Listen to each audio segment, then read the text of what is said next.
Good morning, everybody in the cryptoverse. It's December 10th, 5:34 a.m. in the morning. Let's take a look at LTC and BTC.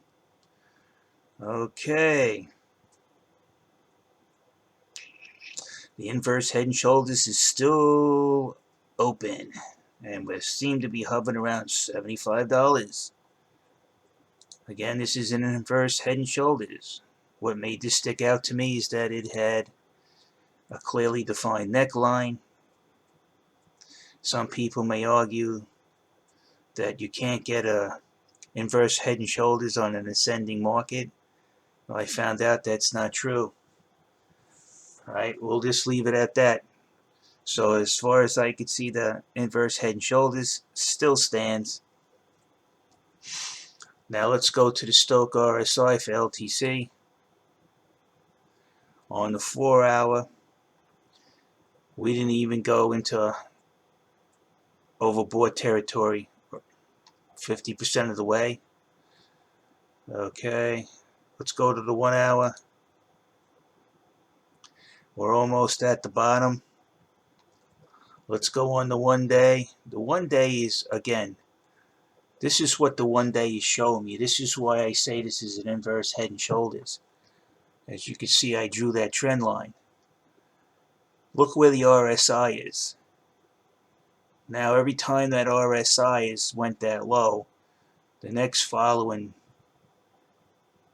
2 or so weeks, the market starts to trend up.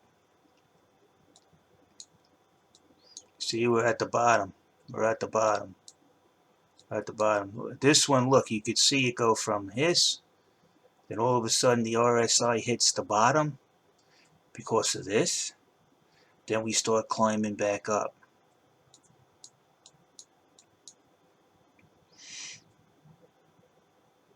Now, in this case, we hit the bottom over here.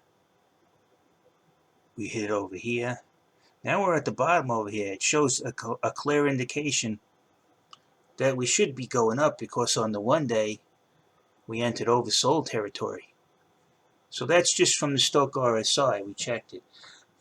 So I feel that it should go up at least $80 in the next couple of days.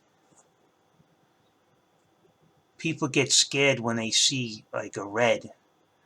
They just go, it really does something psychologically to them. And I think watching all of these videos on YouTube isn't helping you. You have to turn all of that noise. That's just noise. You need to turn that off. And you need to learn how to use these figures. Because again, the tactics that they use to prey on people is through their emotions. In business and in politics. And you have to learn that. And if you don't learn that, you'll always be in a financial or political landmine field. So here we see the Stochk for the 1 day. It's about bottomed out. All right. And usually when it hits the bottom, after a weak first rise, we see a large rise following thereafter. Weak, heavy rise. Weak, rise. Weak, rise. If you catch what I'm saying, when we hit the bottom, there's always some kind of rise or beginning uptrend. So if we hit the bottom at 75, we're going to uptrend from 75.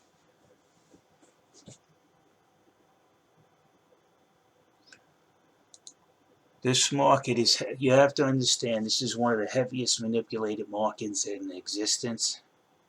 And basically what I learned that it's, now remember, this is not advice, this is my observations, is that when they have a lot of longs, they'll dump the market. If they got a lot of shorts, they'll bring the market price back up. So over here in this situation, there was longs were coming out. When they seen this trend, they started getting more longs because they thought this was the moon that everybody was saying. So what they do, they dumped it and wiped out the longs. Then the short people said, this is it, this is the plunge. So they went out and bought a lot of shorts, and then they got wiped out again. Because to tell you the truth, they make more money wiping out longs and shorts than they do trying to get holders to sell at a low price. That's the nature of a holder. You could be a penny, they still won't sell. They're in it for the long term. And the exchange is in business to make money in the long term. They want money every day. And they'll do something about that. That's in their ability to control. And when you have a market maker in there that they allow to do things, and they only have one market maker, you can just imagine what's going to happen. And it does, and it does. They proved you right all the time. And on that Coinbase front, already you see the signs that they're going to go after Coinbase after the New York Times hit piece comes out. They're gearing up to place Coinbase in a negative light because they deserve it for what they've done with this market maker. And I think that in not too long future, they're going to get nailed by the IRS and they're going to get nailed by the DAs. Sort of just like Facebook. Now, the huge Bitcoin crash that is supposed to be coming presently, and yet we don't even have movement like November 25th. So I don't understand when they say Bitcoin is going to crash, and when it did, it went down to like what, 17.6, and then went right back up to over 18,000 again. I figured they would say this was a crash here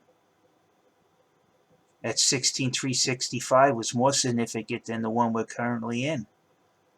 So again, I don't understand like these guys on YouTube getting so emotional or trying to evoke emotion out of you to get you to react the wrong way.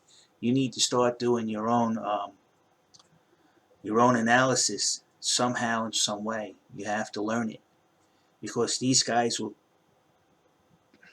talk you to making your money theirs. So here we go. The trend line is still there. It hasn't been touched. The one-day RSI is at the bottom.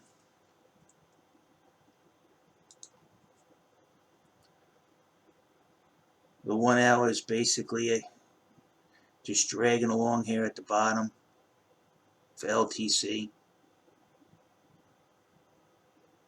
It's got a little more to go down. It might decide just to take off from here.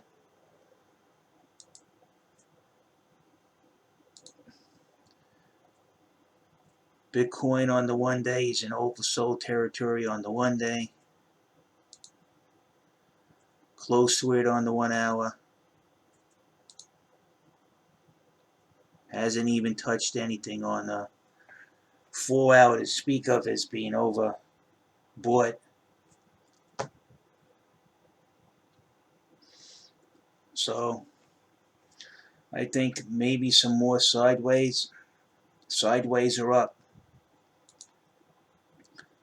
As far as I could tell, sideways are up. And that's it, people. Now remember, you're following my opinion. I'm not giving out financial advice.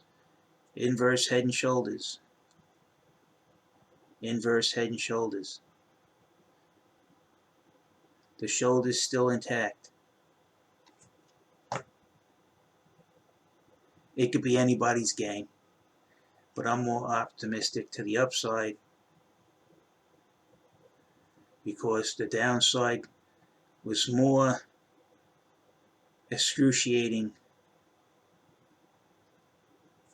on the 25th than it was currently. It might go down to there, but it might. There's a possibility. But I don't see when the Stochastic RSI is this slow. I mean, you know, how far do you have to go until you get extremely oversold? Not much. And that's it. Good luck to you all. And learn to do analysis yourself. because these guys will yank your chains on your emotions, and then they'll benefit from you making a mistake. Unfortunately, we live in a world where they're not doing what we're seeing they're doing.